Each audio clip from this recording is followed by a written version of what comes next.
So question number 58 है और इसमें एक फ्लक्स की ज़रूरत थी, वो मैंने ऑलरेडी निकाल रखा है। ये फ्लक्स नहीं, एक्चुअली ये म्यूचुअल इंडक्टेंस है। फ्लक्स के लिए बस हमें इसे आई से मल्टीप्लाई करना पड़ेगा तो ये हमारा फ्लक्स आ जाएगा। ये म्यूचुअल इंडक्टेंस है और इसमें अगर हम आई मल्टीप्लाई कर देंगे तो हमारा फ्लक्स आ जाएगा।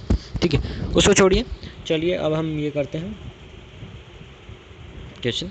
इसमें बोला है a rectangular metallic loop of length L and width B is placed coplanarly with a long wire current carrying current I. ठीक है, तो ये कोप्लेनरली लिख रहे हैं, मतलब एक प्लेन में रखे हुए हैं और लेंथ एल। मतलब अगर आप देखो तो एल और बी कांस्टेंट है। ठीक है, the loop is moved perpendicular to the wire with a speed v। तो इस साइड ये वेलोसिटी v से जा रही है। ठीक है, in the plane containing the wire and the loop. Okay, calculate the EMF induced in the loop when the rear and the end when the rear end of the loop is at a distance a from the wire. Solve using Faraday law for the flux through the wire through the loop and also replacing the different segments with equivalent battery. अच्छा, तो हमें इसमें बताना है, इसमें क्या बताना क्या है, एक minute. Calculate the EMF induce in the loop. तो EMF induce in the loop बताना है जब ये ए डिस्टेंस दूर होगा। ठीक है, तो हम इनिशियली इसका डिस्टेंस 0 ही मानना पड़ेगा फिर तो, शायद नहीं, इनिशियली इसका डिस्टेंस 0 ही माने ना, फिर ए डिस्टेंस पे ईएमएफ तो निकाल देंगे, लेकिन फिर इनिशियली डिस्टेंस 0 ही मान के चलते हैं। चलो कोई बात नहीं, हो जाएगा।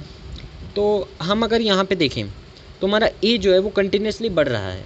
एक्चुअली में यहाँ पे पूरा डिवाइड में ए है, इसको मैं थोड़ा सा चेंज कर देता हूँ जिससे कोई कन्फ्यूजन ना हो। ये जो है ना, ये तो एक मिनट, तो यहाँ पे अरे यार, ये ए प्लस एल होल अपॉन ए है। ठीक है, इसको ऐसे कर दो, या 1 प्लस एल अपॉन ए। अब हमें क्या करना है, हमें निकालना है ईएमएफ इंड्यूस्ड। तो ईएमएफ इंड्यूस्ड का डायरेक्ट फॉर्मूला हमें पता है, that is d phi by d t. क्योंकि मैग्नीट्यूड ही पूछा है तो हम इसे नेगेटिव साइन नहीं लगाएंगे, बाकी फिर नेगेटिव साइन भी लगाना पड़ता। तो अगर हम इसे डिफरेंशिएट करें तो सिर्फ एक ही चीज़ यहाँ वेरिएबल है। अगर ध्यान से देखो तो सिर्फ एक चीज़ यहाँ वेरिएबल है। एक चीज़ क्या वेरिएबल है यहाँ पे, एक चीज़ वेरिएबल है, वो है ए। बाकी mu naught constant, current constant, 2 pi constant, be constant और एल कांस्टेंट। सिर्फ ए बदल रहा है। तो हमें ए जो है, ए को पहले टाइम के रेस्पेक्ट में करना पड़ेगा। तो ए क्या है, क्या ये v इंटू टी है? सोच लो, ए तो v इंटू टी ही है। तो डिस्टेंस ए पे है, अब वेलोसिटी कांस्टेंट है, तो हम क्या कर सकते हैं, वेलोसिटी कांस्टेंट है तो a is equals to v t लिख दें और फिर वेलोसिटी भी कांस्टेंट हो जाएगी, तो a की जगह हम वी टी लिख देंगे। अब हमें डिफरेंशिएट, इस पूरे को मैं एक थोड़ी देर के लिए कांस्टेंट c मान लेता हूँ। ठीक है, so c into L N A plus L by A. अब इसको ध्यान से देखो तो c इंटू एल एन, क्या मैं इसे 1 plus L by we t लिख सकता हूँ? बिल्कुल लिख सकता हूँ। तो क्या मैं इसे ऐसे लिख सकता हूँ, c, अब डिफरेंशिएशन कर रहा हूँ तो एल एन का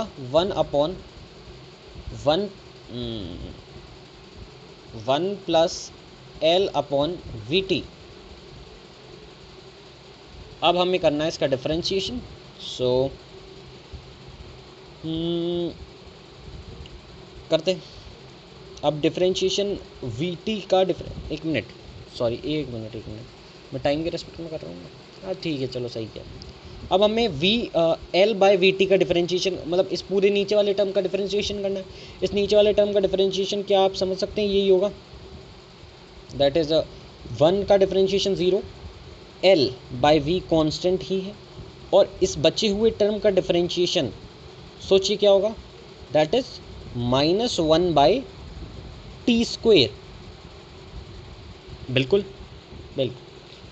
अब बस कुछ नहीं, हमें इसको इससे मल्टीप्लाई कर देना, और माइनस का d5/dt तो एक नेगेटिव साइन और लगा देना, तो वो कंपाइल हो जाए, जैसे मैं तो ये कह रहा हूँ।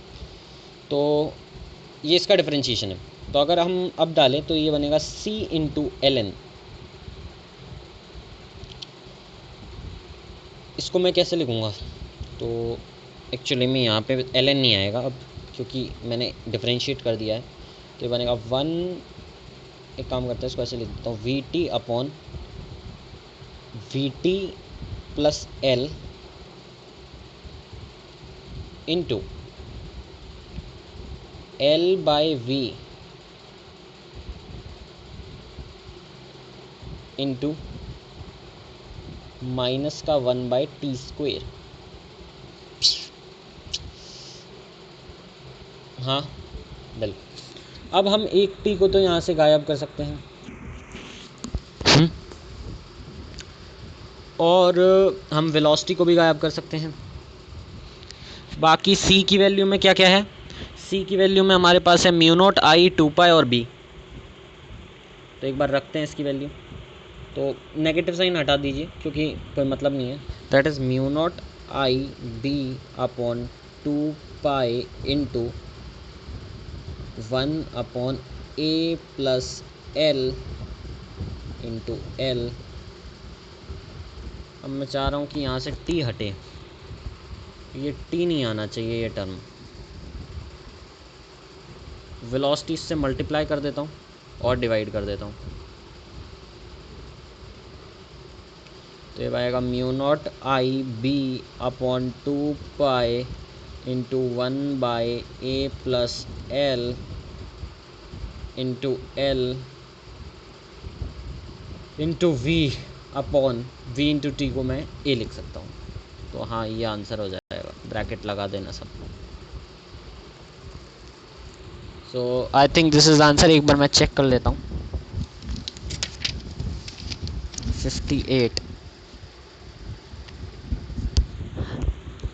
यही आंसर है, चेक कर लीजिए आप। So this is answer.